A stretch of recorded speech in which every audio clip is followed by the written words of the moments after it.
मैं आपको यह बताना चाहता हूं कि हिंदुस्तान के युवाओं के लिए, आदिवासी युवाओं के लिए, पिछड़े वर्ग, दलित, गरीब, जनरल कास्ट के युवाओं के लिए कांग्रेस पार्टी क्या करने जा रही है।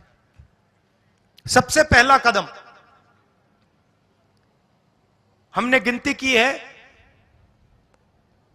हिंदुस्तान में 30 लाख सरकारी वैकेंसीज हैं। 30 लाख। मोदी जी इनको भरवाते नहीं है, बीजेपी इनको भरती नहीं है। सरकार में आने के एकदम बाद हमारा पहला काम होगा कि 90% को 30 लाख सरकारी नौकरियां हम दे देंगे।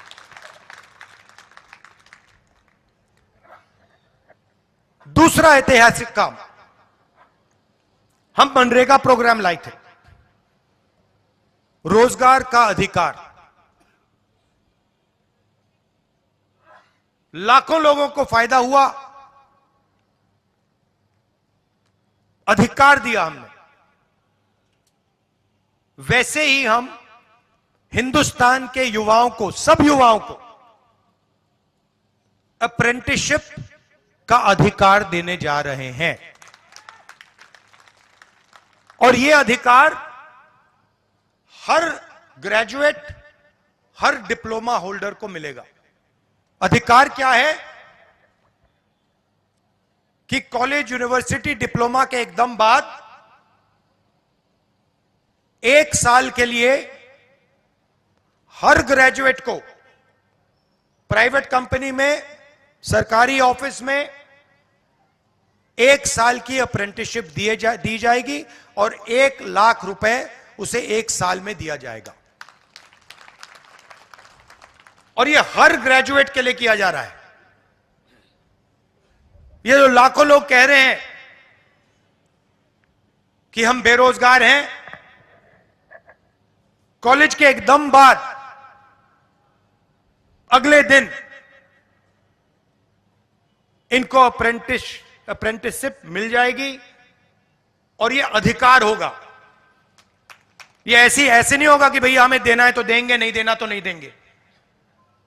यह मनरेगा जैसा अधिकार होगा, कानूनी अधिकार अप्रेंटिसशिप का आपको दे रहे हैं। इससे देश में करोड़ों युवाओं को फायदा होगा, ट्रेनिंग मिलेगी और पहला साल का, एक प्रकार से पहले साल का रोजगार मिलेगा। भारत जोड़ो यात्रा में बहुत सारे युवा आए, कहते हैं राहुल जी हमने एग्जाम की तैयारी की, हम गरीब हैं, 3-4 महीने हमने मतलब रात दिन कर दिए, एक कर दिए। एग्जाम के दिन पता लगता है 5% वालों के टेलीफोन पे पेपर लीक। हम ईमानदारी से काम करते हैं और जिनके पास धन है पेपर चुरा लेते हैं और फिर उसके बाद हमें कहा जाता है कि देखिए पेपर लीक हो गया तो आपको अब नौकरी नहीं मिलेगी। पुलिस की भर्ती में होता है, पटवारी, सब भर्तियों में होता है। तो हम एक नया कानून लाएंगे, पेपर लीक के खिलाफ एक कानून, जिसमें हम एग्जाम दिलवाने का तरीका स्टैंडर्डाइज कर देंगे कि एग्जाम होगा तो ये जो आउटसोर्सिंग होती है, प्राइवेट कंपनियों को पकड़ा दिया जाता है, ये आउटसोर्सिंग नहीं होगी। एग्जाम सरकारी संस्था करेगी और इस प्रकार से करेगी। और अगर इस प्रकार से नहीं किया और अगर पेपर लीक हो गया तो फिर कानूनी कार्रवाई ऐसी होगी कि दूसरी बार नहीं होने वाला है। चौथी चीज, युवाओं के लिए बहुत सारे युवा उबर, ओला, डिलीवरी का काम करते हैं। इसको अंग्रेजी में गिग वर्कर्स कहते हैं। और राजस्थान में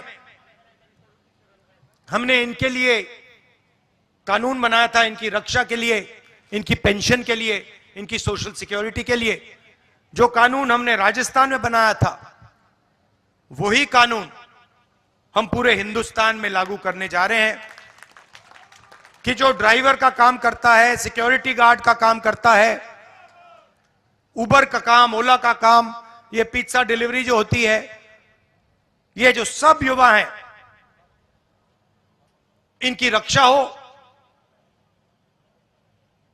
इनका एक प्रकार से पेंशन हो, सोशल सिक्योरिटी हो, और इनको एक दिन में सड़क पे ना करा जा सके। तो इसके लिए हम एक हिंदुस्तान में एक कानून बना रहे हैं। और पांचवी चीज, यह भी ऐतिहासिक चीज, नरेंद्र मोदी जी ने स्टार्टअप इंडिया किया, स्टैंड अप इंडिया किया, मेक इन इंडिया किया, कोई फर्क नहीं पड़ा। वो सारा का सारा 2-3 अरबपति उठा के ले गए। नरेंद्र मोदी जी की मार्केटिंग जरूर कर दी, टीवी पे उनका चेहरा जरूर दिखा दिया, मगर जो युवा हैं उनको ना स्टार्टअप मिला, ना मेक इन इंडिया मिला। तो हमने 5,000 करोड़ रुपए स्टार्टअप्स के लिए एक फंड बनाया है, और हर डिस्ट्रिक्ट में यह फंड रहेगा। 10 करोड़ रुपए स्टार्टअप्स के लिए, गरीबों के लिए यह फंड दिया जाएगा। तो गरीब युवा हैं, बेरोजगार युवा हैं, ये अगर छोटा सा बिजनेस शुरू करना चाहते हैं, काम करना चाहते हैं, तो ये स्टार्टअप फंड उनकी मदद के लिए किया जा रहा है। तो ये 5 ऐतिहासिक काम हैं युवाओं के लिए। भर्ती भरोसा, 30 लाख वैकेंसीज भरना, पहली नौकरी पक्की, अप्रेंटिसशिप वाला कानून, पेपर लीक से मुक्ति, पेपर लीक वाला कानून, गिग वर्कर्स के लिए सोशल सिक्योरिटी, और युवा रोशनी 5,000 करोड़ रुपए डिस्ट्रिक्ट्स में स्टार्टअप्स के लिए। न्याय का हक मिलने तक।